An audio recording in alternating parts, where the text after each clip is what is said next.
Olá, bem-vindos a mais uma análise aqui no nosso espaço. Hoje a gente vai mergulhar numa atualização importante do trânsito brasileiro. É a Resolução CONTRAN número 1009, que saiu lá em abril de 2024. Isso aí. A fonte, claro, é o Diário Oficial da União. E o nosso foco vai ser, assim, nas mudanças práticas, né? Tem coisa nova sobre cancelar a CNH e principalmente sobre o exame toxicológico para motorista profissional. Vamos entender o que mudou de verdade. Com certeza. Essa resolução ela mexe com formação de condutor, com fiscalização e o ponto quente mesmo é o toxicológico. Vamos ver como isso afeta o dia a dia na estrada. Então tá, vamos começar por uma mudança que, olha, pode interessar para qualquer motorista. Ficou mais simples pedir o cancelamento da própria CNH. Ah, sim.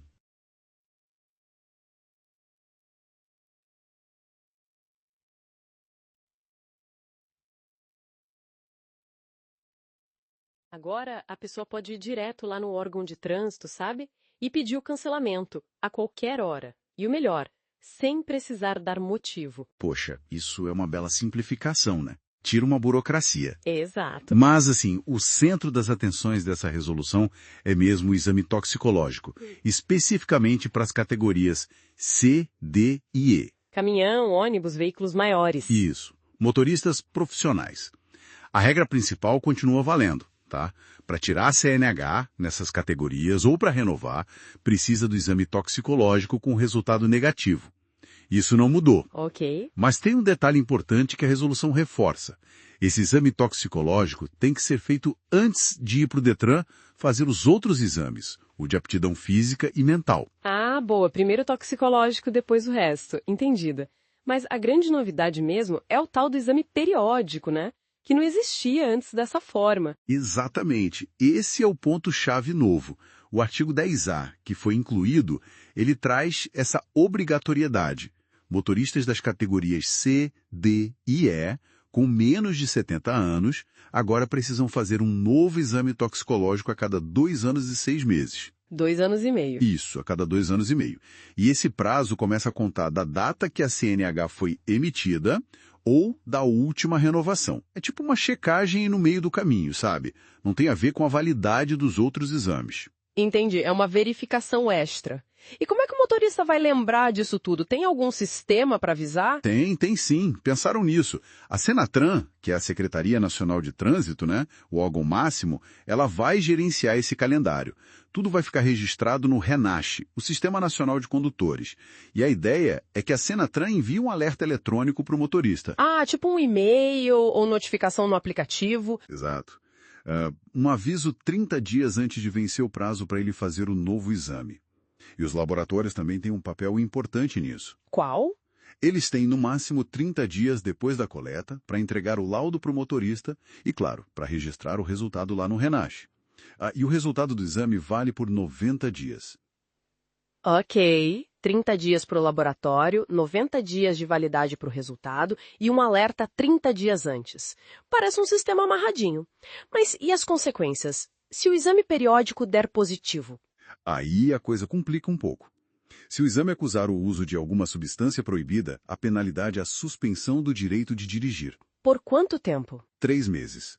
E para poder voltar a dirigir, o motorista tem que esperar passar esses 3 meses e depois ainda precisa apresentar um novo exame toxicológico, claro, com resultado negativo. Certo.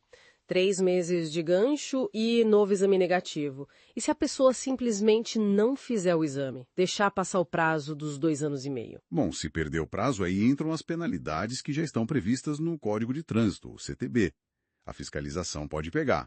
Mas olha que interessante, a resolução trouxe uma saída, digamos assim. Uma saída, como assim? Se o motorista, aquele das categorias C, D ou E, né, decidir mudar a CNH dele para uma categoria mais baixa tipo B, para dirigir carro, ou a B, carro e moto, ou se ele decidir cancelar a CNH de vez, ele pode fazer isso em até 30 dias depois que o prazo para o exame periódico venceu. Até 30 dias depois? Isso. E se ele fizer essa mudança de categoria ou cancelamento nesse período de 30 dias após o vencimento, ele se livra daquela multa específica por não ter feito o exame toxicológico periódico a tempo. a multa do artigo 165D do CTB. Nossa, que detalhe importante. Quer dizer, se a pessoa não quer mais dirigir profissionalmente ou não precisa mais daquela categoria, ela tem uma janela para evitar a penalidade específica do exame. Exatamente. É uma condição bem específica, mas que pode ser útil para muita gente que está pensando em mudar de rumo profissional, talvez. Faz sentido. Então, para a gente amarrar tudo, ficou mais fácil cancelar a CNH para qualquer um, mas, por outro lado, para motorista C, D e E, o controle do toxicológico apertou bastante. Apertou? Tem esse exame novo, obrigatório a cada 2 anos e meio, com alerta eletrônico, suspensão se der positivo. Isso. E a penalidade se não fizer. Mas com essa brecha aí dos 30 dias para mudar de categoria ou cancelar e escapar da multa específica. Perfeito. O resumo é esse. A gente vê, então, uma tentativa clara de aumentar a segurança nas estradas, né? Usando mais tecnologia, como o Renashe, e essa checagem periódica. Pois é. Agora fica a pergunta, né? Como isso vai realmente funcionar na prática? Como os motoristas profissionais vão se adaptar a essa rotina extra de exames? E, claro, qual vai ser o impacto real na redução de acidentes? Verdade. E como o setor de transportes como um todo vai absorver essa mudança, né? Os custos, a logística. Exatamente. São pontos que a gente vai ter que observar com atenção daqui para frente. É uma mudança significativa, sem dúvida. Com certeza. Assunto para a gente continuar acompanhando.